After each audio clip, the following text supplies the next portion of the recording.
Hi viewers, అందరికీ నమస్తే. నేను మీ స్వాతిని. Welcome back to Amma's kitchen ఖజానా.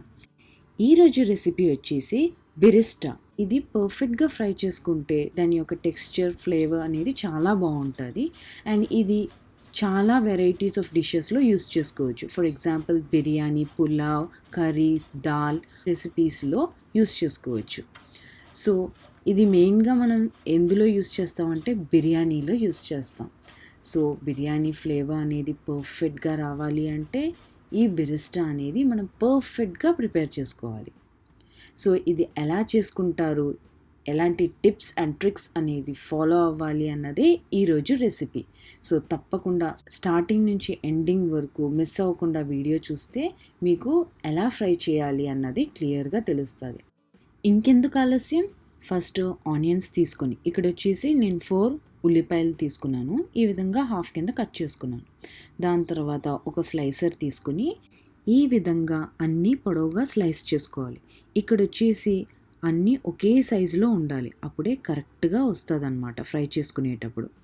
అటు బాగా సన్నం అయిపోకూడదు, అలా అని స్లైసెస్ వచ్చేసి థిక్గా కూడా ఉండకూడదు. అన్నీ ఒకే సైజులో ఉంటే ఫ్రై చేసుకునేటప్పుడు అన్నీ ఈవెన్గా ఫ్రై అవుతాయి. నెక్స్ట్ వచ్చేసి ప్రతిసారి ఇండివిజువల్ ఆనియన్ స్లైస్ చేసుకున్న తర్వాత అందులో ఏవైనా పెద్దగా ఆనియన్ స్లైసెస్ ఉండిపోయినా, లేదు అంటే లాస్ట్ మనకి కట్ చేయడానికి ఇబ్బందిగా ఉంటుంది కదా, ఆ ఆనియన్ స్లైస్ ఉండిపోయినా కూడా అది జస్ట్ తీసేసి పక్కకు పెట్టుకొని అది వేరే కర్రీస్కి యూస్ చేసుకోవచ్చు. సో మ్యాక్స్ టు మ్యాక్స్ అన్నీ ఒకే సైజ్గా స్లైస్ అయిన ఆనియన్స్ ప్రిఫర్ చేసుకుంటే మనకి ఆనియన్స్ ఫ్రై చేసుకునేటప్పుడు అన్నీ ఈవెన్గా ఫ్రై అవుతాయి. ఈ పాయింట్ గుర్తుపెట్టుకుని స్లైసెస్ చేసుకుంటే స్టోరేజ్ పర్పస్కి ఈజీగా ఉంటుంది. ఇక్కడ వచ్చేసి 4 మీడియం సైజ్ ఆనియన్స్తో ఇంత క్వాంటిటీ ఆనియన్ స్లైసెస్ వచ్చాయి. నెక్స్ట్ ఒక కడాయి తీసుకుని ఆనియన్స్ డీప్ ఫ్రైకి సరిపోయేంత ఆయిల్ తీసుకోవాలి. వన్స్ ఆయిల్ వేడయిన తర్వాత ఇందులోకి ఒక ఆనియన్ స్లైస్ వేసుకొని చెక్ చేసుకోవాలి ఆయిల్ వేడయిందా లేదా అని. తర్వాత ఇక్కడ వచ్చేసి ఆనియన్స్ నేను 2 బ్యాచెస్ కింద ఫ్రై చేసుకున్నాను. ఫస్ట్ బ్యాచ్ వచ్చేసి వేసుకున్న తర్వాత ఇందులోకి ఫోక్తో ఆనియన్స్ అన్నీ సెపరేట్ చేసుకోవాలి. ఈ విధంగా ఫోక్తో అన్నీ సెపరేట్ చేసుకుంటే అన్ని ఆనియన్ స్లైసెస్ వచ్చేసి ఈవెన్గా ఫ్రై అవుతాయి. ఇక్కడ గరిటె యూస్ చేసుకునే దానికన్నా ఫోక్ యూస్ చేసుకుంటే ఇంకా బెటర్గా ఉంటుంది. ఇక్కడ వచ్చేసి కంపల్సరీగా ఆయిల్ వేడిగా ఉంది అంటేనే ఆనియన్ స్లైసెస్ యాడ్ చేసుకోవాలి. ఆనియన్ వేడిగా లేకుండా ఆనియన్ స్లైసెస్ యాడ్ చేసుకున్నారు అంటే మటుకు ఆనియన్ స్లైసెస్ క్రిస్పీగా రావు. ఆనియన్స్ వచ్చేసి మీడియం ఫ్లేమ్లో ఒక 10 to 15 మినిట్స్ వరకు ఫ్రై చేసుకోవాలి. సో ఈ విధంగా ఫ్రై చేస్తున్నప్పుడు ఇక్కడ వచ్చేసి ఆయిల్లో ఫ్రై అవుతున్నప్పుడు మధ్య మధ్యలో ఎవ్రీ 2 to 3 మినిట్స్ ఒకసారి మిక్స్ చేసుకోవాలి. ఇక్కడ నేను వీడియోలో చూపించేటట్టు ఈ విధంగా ఫోక్తో బార్డర్స్ నుంచి సెంటర్లోకి, అలాగే సెంటర్ నుంచి బార్డర్లోకి ఆనియన్ స్లైసెస్ మిక్స్ చేసుకోవాలి. ఈ విధంగా చేయడం వల్ల బెనిఫిట్ ఏంటంటే కింద ఉన్న ఆనియన్స్, ఫ్రై అయిపోతున్న ఆనియన్స్ ఉన్నాయి కదా, అవి పైకి వచ్చేస్తాయి. అలాగే పైన అన్ఫ్రైడ్గా ఉన్న ఆనియన్స్ వచ్చేసి కిందకి వెళ్తాయి. సో ఈ విధంగా అన్ని ఆనియన్ స్లైసెస్ వచ్చేసి ఈవెన్గా ఫ్రై అవుతాయి అన్నమాట.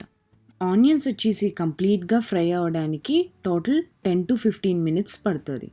సో ఈ 10 to 15 మినిట్స్ మధ్యలో ఎవ్రీ 2 to 3 మినిట్స్ ఒకసారి మిక్స్ చేస్తూ ఉండాలి. నేను ఆల్రెడీ చెప్పాను కదా, ఇదే విధంగా ఒక 2 to 3 మినిట్స్ మిక్స్ చేస్తూ ఉండాలి. ఇక్కడ వచ్చేసి ఒక 10 to 15 మినిట్స్ తర్వాత ఆనియన్ కలర్ స్లైట్గా చేంజ్ అవుతుంది. అప్పుడు వచ్చేసి మీడియం ఫ్లేమ్ నుంచి లో ఫ్లేమ్లో పెట్టుకొని కంటిన్యూస్గా మిక్స్ చేస్తూ ఉండాలి. సో ఈ టైంలో మటుకు డీవియేట్ అవ్వకూడదు, నాన్ స్టాప్గా మిక్స్ చేస్తూ ఉండాలి. అట్ ద సేమ్ టైం లో ఫ్లేమ్లోనే మిక్స్ చేయాలి, లేదు అంటే మటుకు కంప్లీట్గా మాడిపోతుంది. సో మీకు బిరిస్తా యొక్క టేస్ట్ పర్ఫెక్ట్గా రావాలి అంటే మటుకు కంటిన్యూస్గా నాన్ స్టాప్గా మిక్స్ చేస్తూ ఉండాలి, లో ఫ్లేమ్లో పెట్టుకుని మిక్స్ చేస్తూ ఉండాలి. అలా మిక్స్ చేస్తూ ఉండగా ఆనియన్ కలర్ వచ్చేసి గోల్డెన్ కలర్ కింద అవుతుంది. సో వెంటనే 2 గరిటెలు తీసుకొని ఈ ఆనియన్ స్లైసెస్ అంతా గరిటెలోకి ట్రాన్స్ఫర్ చేసుకొని ఎక్సెస్ ఆయిల్ అంతా స్క్వీజ్ చేసుకొని ప్లేట్లోకి ట్రాన్స్ఫర్ చేసుకోవాలి. ప్లేట్లోకి ట్రాన్స్ఫర్ చేసుకునే ముందు టిష్యూ పేపర్ పెట్టుకొని అందులోకి ట్రాన్స్ఫర్ చేసుకుంటే ఎక్సెస్ ఆయిల్ ఏదైనా ఉంటే పీల్ చేసుకుంటుంది. దాని తర్వాత వచ్చేసి ఇమీడియట్గా గోల్డెన్ కలర్ వచ్చిన వెంటనే ఆనియన్స్ అనేది ప్లేట్లోకి ట్రాన్స్ఫర్ చేసుకోవాలి, లేదు అంటే ఇంకా డార్క్ బ్రౌన్ కలర్ కింద వచ్చేసింది అంటే దాని తర్వాత ప్లేట్లోకి ట్రాన్స్ఫర్ చేసుకున్న తర్వాత ఇంకా మాడిపోతుంది. సో ఇనీషియల్గా గోల్డెన్ కలర్ వచ్చిన వెంటనే ప్లేట్లోకి ట్రాన్స్ఫర్ చేసుకుంటే మనకి బ్రౌన్ టెక్స్చర్ అనేది వస్తుంది. సో ఫ్లేవరు బాగుంటుంది, టేస్ట్ కూడా బాగుంటుంది.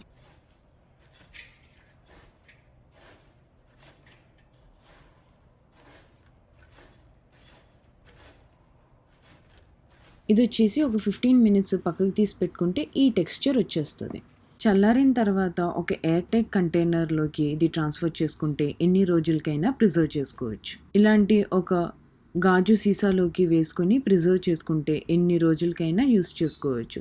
సో ప్రతిసారి బిర్యానీ చేసుకునేటప్పుడు ఇందులో నుంచి కొంచెం తీసుకొని మనం యూస్ చేసుకుంటే సరిపోతుంది. ఇక్కడ వచ్చేసి ఆనియన్ ఫ్రై చేయడానికి ఇంత ఆయిల్ సెపరేట్గా యూస్ చేయాలా అని చాలామంది ఆలోచించవచ్చు. కానీ దీనికి బెస్ట్ రెమెడీ నేను చెప్తాను. మనం చాలా రెసిపీస్ చేస్తాం, లైక్ మిరపకాయ బజ్జీ, బూందీ, బూరెలు, ఇలాంటి చాలా రెసిపీస్ చేసేటప్పుడు కంపల్సరీగా ఆయిల్ అనేది యూస్ చేయాలి. సో ఏం చేయాలి అంటే ఇలాంటి రెసిపీస్ ఏదైనా చేసే ముందు ఒకసారి జస్ట్ ఒక ఆనియన్స్ ఇలాగా తీసుకొని నేను చెప్పినట్టు కట్ చేసి స్లైసెస్ కింద, ఫైన్ స్లైసెస్ కింద కట్ చేసుకొని ఒకసారి ఫ్రై చేసేసుకున్నాము అనుకోండి, ఆ ఆయిల్ అనేది మిగతా రెసిపీస్కి యూస్ చేసుకోవచ్చు. ఈ ఆయిల్లో ఈ ఆనియన్స్ ఫ్రై చేసుకొని నెక్స్ట్ మనకి అప్కమింగ్ ఏదైనా లైక్ బూరెలు, లేకపోతే మిరపకాయ బజ్జీ, ఉల్లి బజ్జీ ఏవైనా చేసుకునేటప్పుడు అది ఆ రెసిపీ అనేది కంటిన్యూ చేసుకోవచ్చు. సో ఈ విధంగా మీరు ఈ ఆయిల్ వచ్చేసి దీనికి యూస్ చేసుకోవచ్చు, అట్ ద సేమ్ టైం ఆ రెసిపీకి కూడా యూస్ చేసుకోవచ్చు.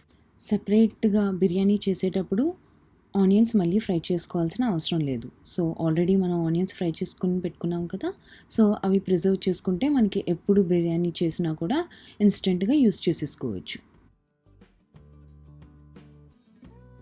ఈ రెసిపీ మీకు నచ్చినట్లయితే తప్పకుండా లైక్ చేయండి అండ్ మీ ఫ్రెండ్స్కి, ఫ్యామిలీ మెంబర్స్కి కూడా షేర్ చేయండి. అండ్ మర్చిపోకుండా సబ్స్క్రైబ్ చేసి బెల్ ఐకాన్ మీద క్లిక్ చేస్తే నా అప్డేటింగ్ వీడియోస్ అన్నీ మీకు అప్డేట్లో ఉంటాయి.